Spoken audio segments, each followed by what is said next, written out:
Hey everybody, hope you're doing well today. Have you ever tried to show your spouse your love, but somehow it fell short? It just didn't send the message you wanted it to. Perhaps you tried to show your love consistently, but then, as much as you do it right, you mess it up, you fail in some way, you make a mistake, lose your temper, say something unkind or mean. Yeah, I think we've all done that. In other words, your love or efforts at showing love are just not enough or not consistent enough. Well, you need more than just human love. You need God's love to be birthed in your heart and then grow and then flow through you to share that with your husband or wife. Well, how does this happen? In this recording, we're going to look at something in the Bible called the fruit of the Spirit. We're going to see what the fruit of the Spirit is and how it can grow in our lives and how it can impact and strengthen your marriages. Welcome to the Turn It Up Tips and Tools Show, a weekly marriage tip podcast that is going to help you overcome challenges, grow closer to your spouse so that you can have the lifelong marriage that you really want.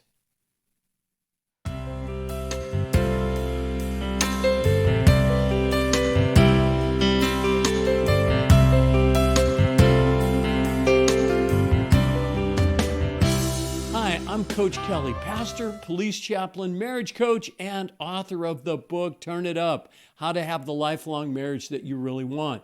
And I'm going to do a series called What Your Marriage Needs Is. And in this series, we're going to look at the fruit of the Spirit. In this episode today, we're going to talk about love because what your marriage needs is love. If you want to have a great marriage, then you need more than just human love. Human love is limited, selfish, self-centered, flawed, imperfect, prone to make mistakes. Why? Because you're not perfect, you're flawed, you're selfish, and you make mistakes just like I do. God's love, however, is perfect. It never makes mistakes. It's always strong and consistent, and it never fails. Well, in Galatians chapter 5, verses 22 through 23, God gives us the fruit of the Spirit. Here's what it says. The fruit of the Spirit is love, joy, peace, patience, kindness, goodness, faithfulness, gentleness, and self-control. And we're going to look at each one of these in a recording, but today is the first one on love. But what we need to remember about this verse is that fruit grows naturally. You don't see apple trees struggling or working hard. God does it naturally in their lives. There are some things, though, that the tree needs in order to produce fruit. In the same way, God produces the fruit of the Spirit of love or of any of the fruit of the Spirit in our hearts so that we can then share that and give that to our spouses. He does it naturally. And here's the key. All you need to do is focus on growing closer to God, and then God produces the fruit of the Spirit in your life. But just like a tree needs certain things to grow, so in the same way, we need to do certain things or have certain things going on in our lives so that we can grow closer to God so that He can produce the fruit of the Spirit. There's 5 things that I think we need to focus on in order to grow closer to God so that He can produce the fruit of the Spirit in our lives. The first one is, just like a tree needs soil, you need to be planted in good soil. And what is that? Well, when it comes to spiritual matters, it's loving God with a surrendered heart. Jesus said in Luke 9:23, one of my favorite verses, if anyone would come after me, he must deny himself, take up his cross daily, and follow me. And that whole idea of putting aside your wants and desires and what you're tempted to do, what you're doing is denying yourself, saying no to yourself so that you can embrace then the life that God has for you, which is way better than the life that you would create for yourself. So we need to love God with a surrendered heart. That's the soil that a tree needs in order to grow. The other thing a tree needs is nutrition. And how do we, as Christians, as followers of Jesus, get nutrition? Well, it's from prayer and reading the Bible. So let's talk about prayer. Sometimes people say, well, I don't know how to pray. And my response to that is, well, do you know how to talk? Because if you know how to talk, then you know how to pray, because that's really what prayer is. It's just talking to God. Now, you can do that maybe in a journal format. I like to do that sometimes. Sometimes I just kind of talk to God as I'm out walking my dog every morning. Prayer and then reading the Bible. And don't worry about getting stuck with all of the things out of the Old Testament that you don't understand. Just start with the part that you do understand. Start with the book of Matthew and read through the New Testament. Read about the followers of Jesus and about Jesus' life. That's a great place to start. Another great place to start your Bible reading is reading through the book of Psalms and then the book of Proverbs. Anyways, read the Bible and pray every day is going to give you the nutrition that you need to grow close to God so that He can produce the fruit of the Spirit in your life. Another thing that a tree needs is support. If you ever see next to a small young tree that's just been planted, there's probably some kind of a wooden stake next to it, and the tree is tied to the stake. What is that? That is support.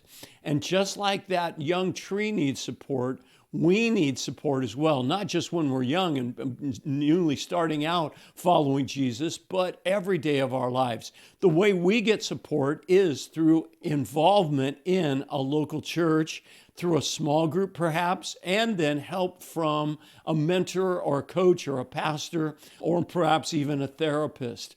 So we need soil, we need nutrition, and we need support just like trees need. There's a couple other things that I think that we need as well. We need to have faith that God is going to produce the fruit of the Spirit in our lives. What is faith? Faith really is expectation.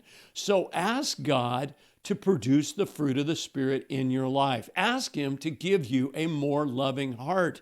Then expect Him to do it. That's faith. What do you expect to happen? So expect Him to give you a more loving heart. Expect Him to give you the fruit of the Spirit. And then thank Him for it in advance while you're expecting it. Maybe even before you see it, expect Him to bless you and develop that fruit in your life. Then we also need action. We need to take action. What is this? If we're talking about the fruit of the Spirit is love, then act in a loving way. Act consistently with the fruit of the Spirit in your life. Follow up your words with your actions. When we're talking about love, what do you have to do? You have to demonstrate your love for your spouse or for others. And a great way to do that is to speak their love language. Dr. Gary Chapman came up with the 5 love languages, and here they are. And I would encourage you to do all of these, but figure out the ones that your husband or wife appreciates the most, and then do that more often than you do the rest. But don't neglect the other ones. So here they are, 5 love languages. 1 is acts of service. Number 2 is gifts. 3 is words. 4 is touch. And 5 is time. Serve your wife or your husband in practical ways. Give them gifts. I like to do just because gifts. A just because gift is a surprise gift. Then words. Make sure you are affirming your spouse. Tell them how much you appreciate them and love them. Touch is really important as well. And I'm not just talking about being intimate physically, although that's important, very important in a marriage, but touching him or her also throughout the day. Hold their hands when you go for a walk or you're walking through the grocery store or the mall.